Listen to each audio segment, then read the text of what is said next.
अरे कौन? मंगलदेव? आओ आओ बेटा अंदर आओ। गंगा, अरे ओ बेटी गंगा, जो तो खरी કોણ આવ્યું છે? બધા મજામાં તો છે ને? પિતાજી બહુ જ બીમાર છે, તમને જલ્દી બોલાવે છે. શું થયું? ક્યારથી બીમાર છે? 10 દિવસ થઈ ગયા, તેમની હાલત સારી નથી. 10 દિવસથી? અને હજી હમણાં ખબર કરો છો? કોણ છે બાપુ?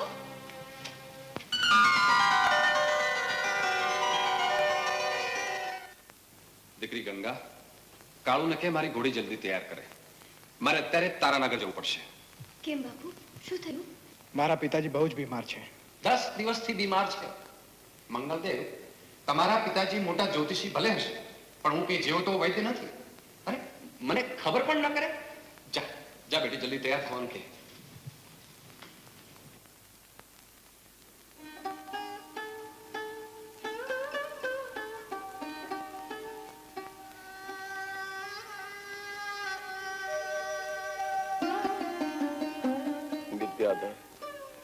તમે આવી ગયા? તમે બધા બહાર જાઓ.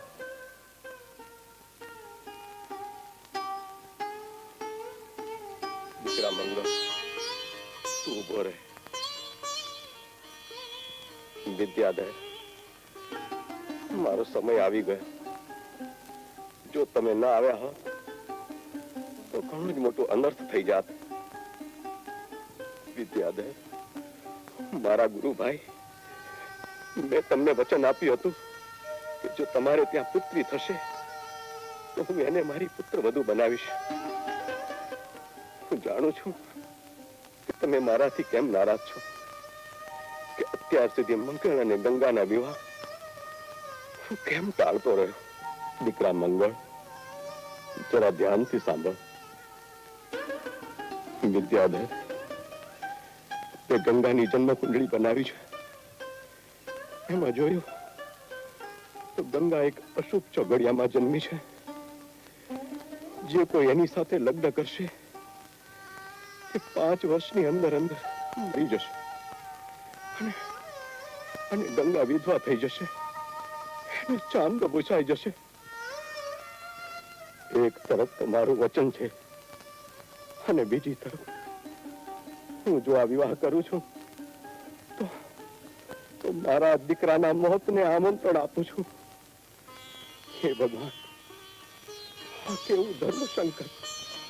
પિતાજી, ભાગ્યની રેખાને તો તમે પણ નથી બદલી શકતા. લગ્ન તો હું ગંગા સાથે જ કરીશ. દીકરા, તું તારા ખરા અંતઃકરણથી કહી રહ્યો છે? હા પિતાજી, તમારા દીધેલા વચનને હું નિભાવીશ. ગંગા જેવી પત્ની મેળવીને હું મારી જાતને ભાગ્યશાળી ગણીશ. દીકરા, તું ધન્ય છે. હું તારી પાસે એ જ આશા રાખતો હતો. એ જ આશા રાખતો હતો. એ જ આશા.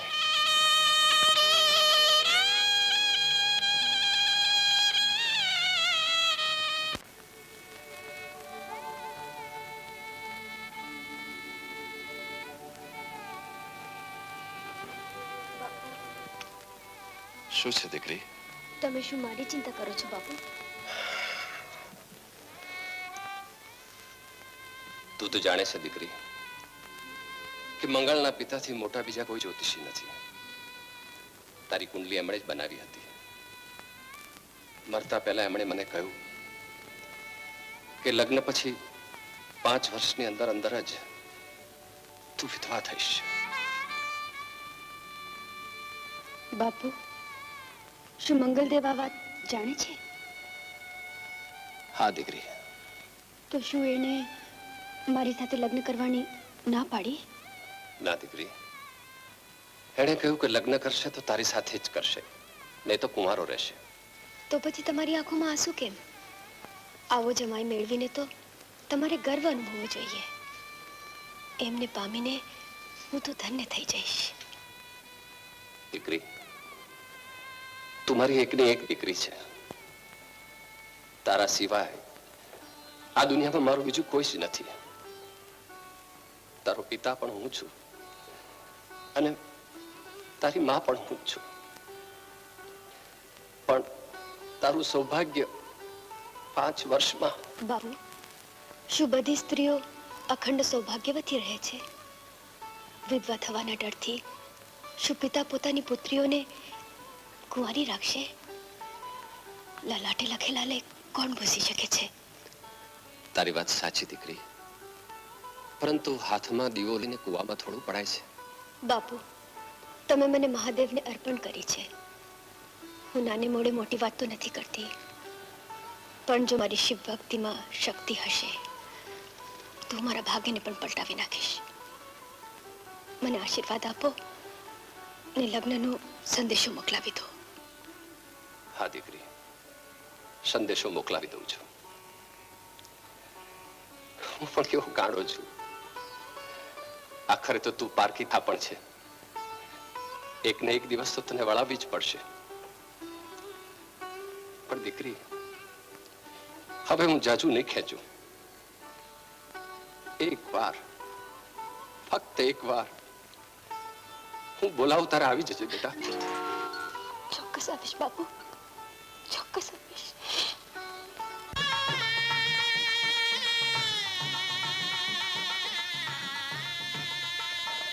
મામા, મામી બહુ જ સારી છે.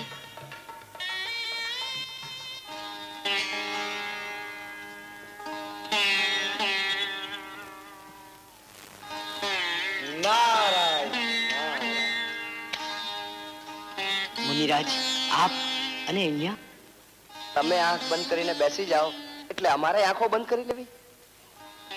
હું સમજ્યો નહીં મુનિરાજ. આ વિવાહ રોકી દો. કેવા વિવાહ મુનિરાજ? આ ગંગા છે કોણ જેને તમને પડકાર્યા, યમરાજને પડકાર્યા અને પોતાની જાતને પડકારી છે? ગંગાનો વિવાહ મુનિરાજ, આ તો એક શુભ વિવાહ છે. ગંગા એક મહાન સતી છે. સતી? અને એ પણ આ ઘોર કળિયુગમાં? આપને વિશ્વાસ ન હોય તો કરી જુઓ કસોટી. કરી લઉં કસોટી? આપની સંમતિ તો છે ને? સંમતિ જ નહીં મુનિરાજ, પરંતુ મારી તો ઈચ્છા છે કે તમે કસોટી લો. તો હું જાઉં છું. નારાયણ નારાયણ નારાયણ.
આવી ગયો દીકરા, આવી ગયો બેટા.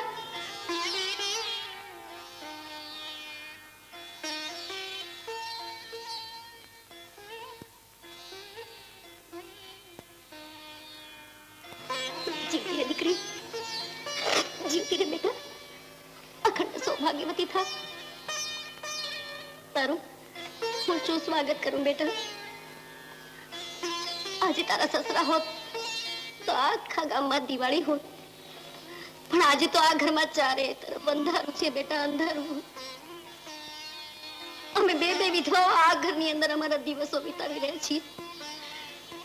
બેટા, તું આવી છો ને તો તારી સાથે જ પ્રકાશ આવ્યો છે, સૌભાગ્ય આવ્યું છે બેટા, સૌભાગ્ય. અખંડ સૌભાગ્યવતી થા બેટા, ખૂબ સુખી થા.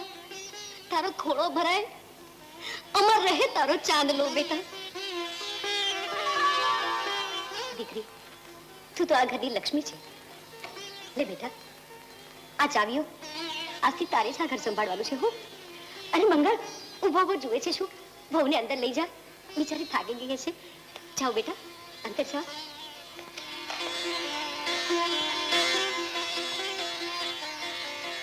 વાહ, આ તે શું કર્યું?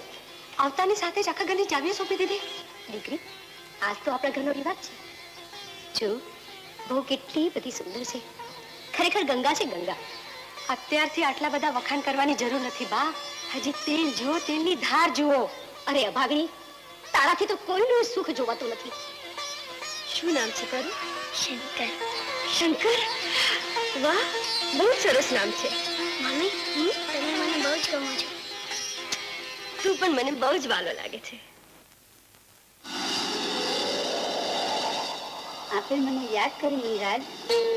હા કુટિલા, આજે તારે એક શુભ કાર્ય કરવાનું છે. ગંગાની સાસુ છે ને, પાર્વતી, મંગળદેવની માં. તમે જાઓ અને એના શરીરમાં પ્રવેશ કરો. જેવી આજ્ઞા મુનિરાજ. નારાયણ નારાયણ નારાયણ.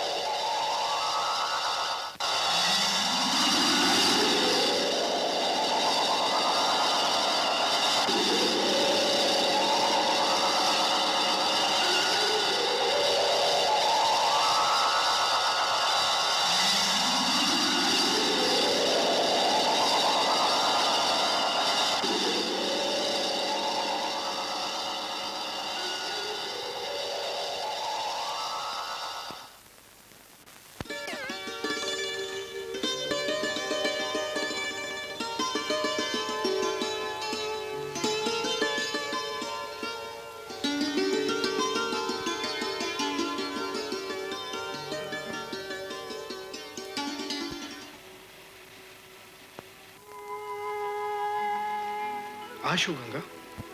તારી આંખોમાં આંસુ?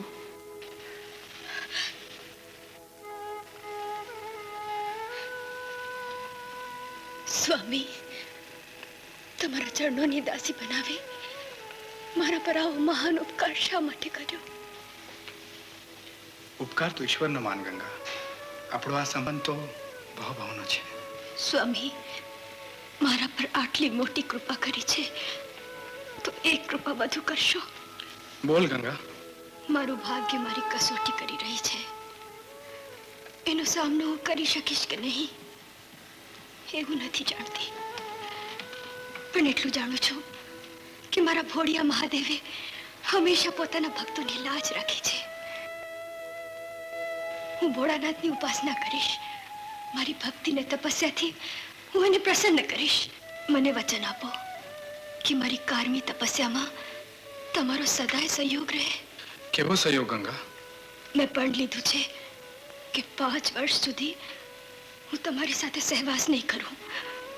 બસ મારા પર એટલી કૃપા કરો કે 5 વર્ષ સુધી તમે બ્રહ્મચર્ય પાડો. આ તો બહુ મોટી તપસ્યા છે ગંગા, પણ તું કહેતી હો તો હું વચન આપું છું. ધન્ય છે સ્વામી. હવે મારી મનોકામના અવશ્ય પૂર્ણ થશે, અવશ્ય પૂર્ણ થશે.